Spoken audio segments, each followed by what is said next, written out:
um triângulo que for apenas triângulo retângulo e nada além disso, você pode então utilizar o teorema de Pitágoras, certo?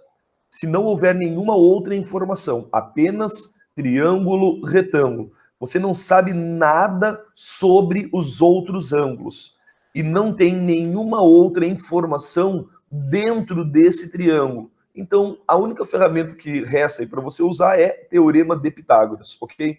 Ponto. Agora, se dentro desse triângulo, que pode até ser triângulo, retângulo ou não, tá?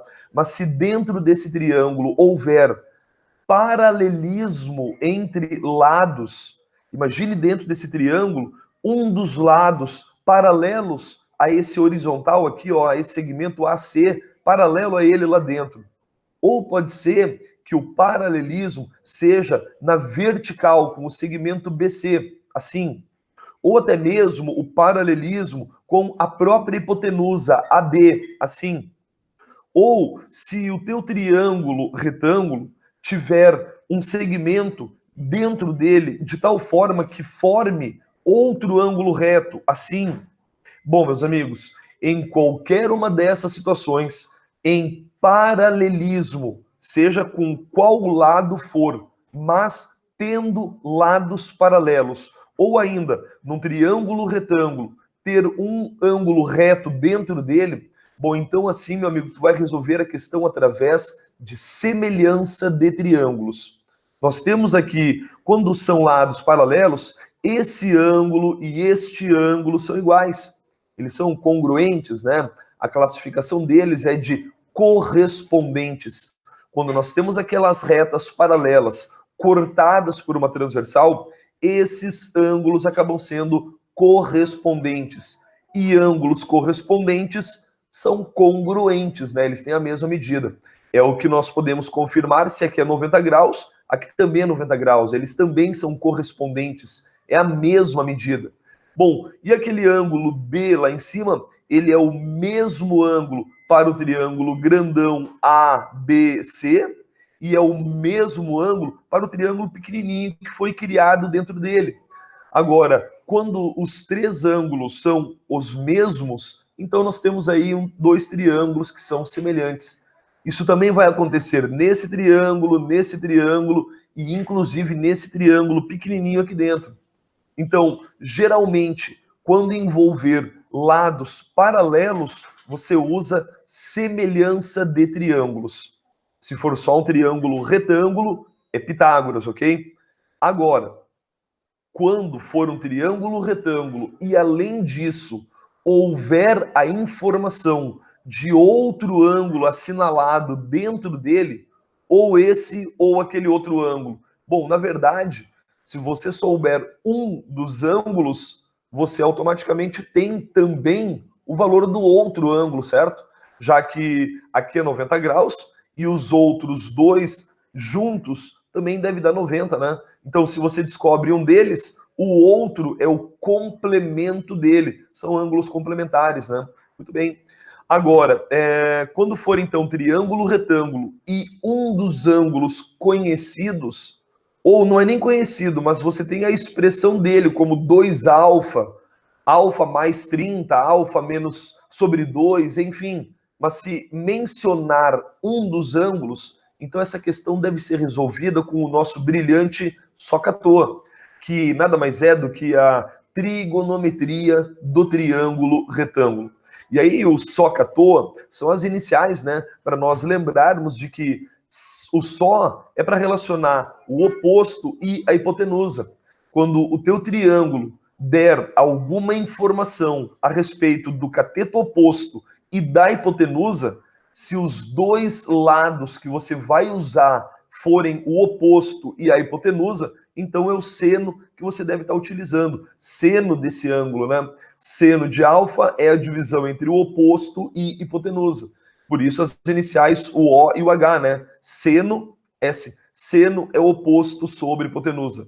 Agora, o K aqui do meio é para lembrar que cosseno vai relacionar o adjacente com hipotenusa. Adjacente e hipotenusa.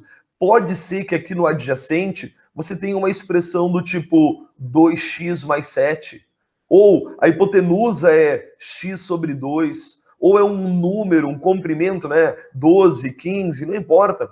Mas se você tiver que usar os dois lados do triângulo, o adjacente e a hipotenusa daquele triângulo, então é o cosseno que tu tem que relacionar, né? Cosseno de alfa é a divisão entre adjacente e hipotenusa. E por fim, o TOA lá é para lembrar que é a tangente, né? É o oposto sobre adjacente. Se você precisar relacionar o oposto e também o cateto adjacente, então você deve usar a tangente daquele ângulo alfa, ok? Bom, isso tudo nós já vimos em aulas anteriores, certo? Agora, quando o teu triângulo for um triângulo qualquer, quando ele não apresentar ângulo reto, quando ele não for triângulo retângulo, você não vai usar nem aquele Pitágoras, nem usar o Soca-Toa. Que outras ferramentas sobram para você poder usar se o teu triângulo for um triângulo qualquer? Ou lei dos senos ou lei dos cossenos, né? Agora, quando é que você usa cada uma delas? Dependendo dos elementos que você tiver, na verdade, a quantidade de ângulos vai ser decisiva para que você escolha. Nessa questão, vou usar a lei dos senos. Ou, nessa questão, vou usar a lei dos cossenos. E a quantidade de ângulos vai decidir isso. Por quê? Se o teu triângulo tiver de informação 2 ângulos, então tu vai usar a lei dos senos. Agora, se o teu triângulo tiver dado como informação apenas 1 ângulo, então você tem que usar a lei do cosseno. Cara, é fácil de lembrar disso, porque a própria lei dos senos vão aparecer 2 ângulos na fórmula dela. Olha como é que é a fórmula da lei dos senos. O que ela diz? Ela diz o seguinte: pega um lado qualquer e divide esse comprimento pelo seno do ângulo oposto a ele. Pega o comprimento, né, o lado, e divide pelo seno de quem está na frente desse lado.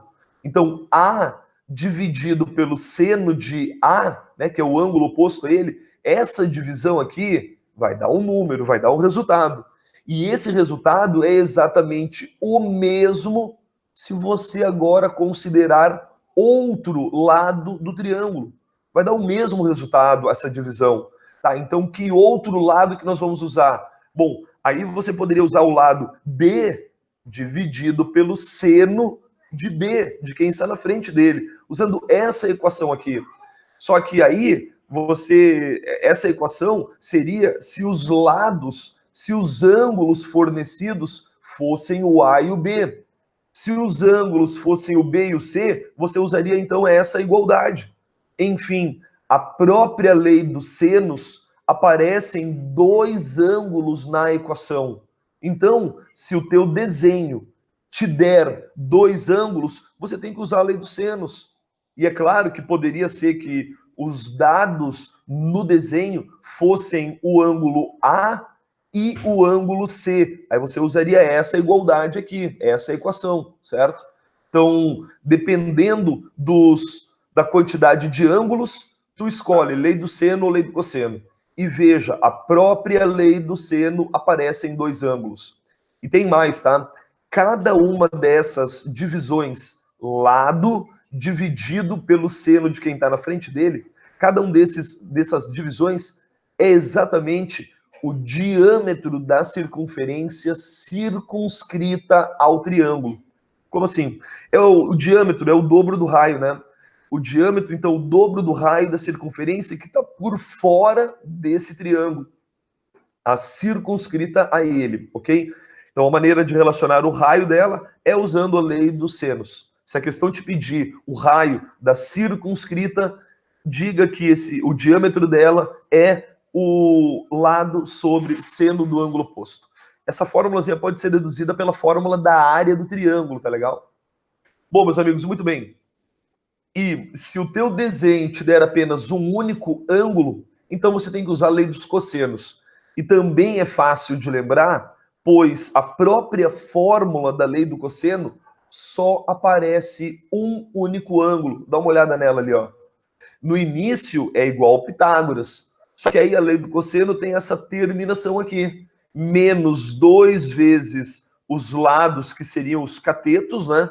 Não mais elevados ao quadrado, e ainda vezes o cosseno de A, vezes o cosseno do único ângulo que você tem. E esse único ângulo tem um lado oposto, que seria o lado A, que seria a nossa suposta hipotenusa. Né?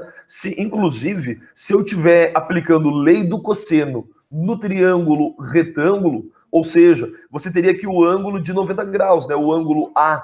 Aí, tu estaria fazendo Pitágoras. Vem cá, se eu botar o ângulo de 90 graus aqui, cosseno de 90, quanto que é o cosseno? Cosseno é a linha do X. E o ângulo 90 graus lá em cima. Quanto é o cosseno de 90 graus? É zero. E se isso daqui é zero, você acaba zerando toda essa expressão aqui no final. E aí você vai ter exatamente o Pitágoras. Ou seja, Pitágoras é um caso particular da lei do cosseno, quando o ângulo for de 90 graus. É um caso particular. Só que agora a lei do cosseno é abrangente, é para qualquer triângulo. Se tu tiver o ângulo de 90 graus, dá para usar, e aí tu vai ter exatamente o Pitágoras. Certo, galerinha? Bom, então, o assunto da aula de hoje, né, das atividades 14 e 15, finalizando aí o nosso livro 3, é lei do seno e lei do cosseno. E tu só vai usar essas ferramentas se o triângulo não for triângulo retângulo.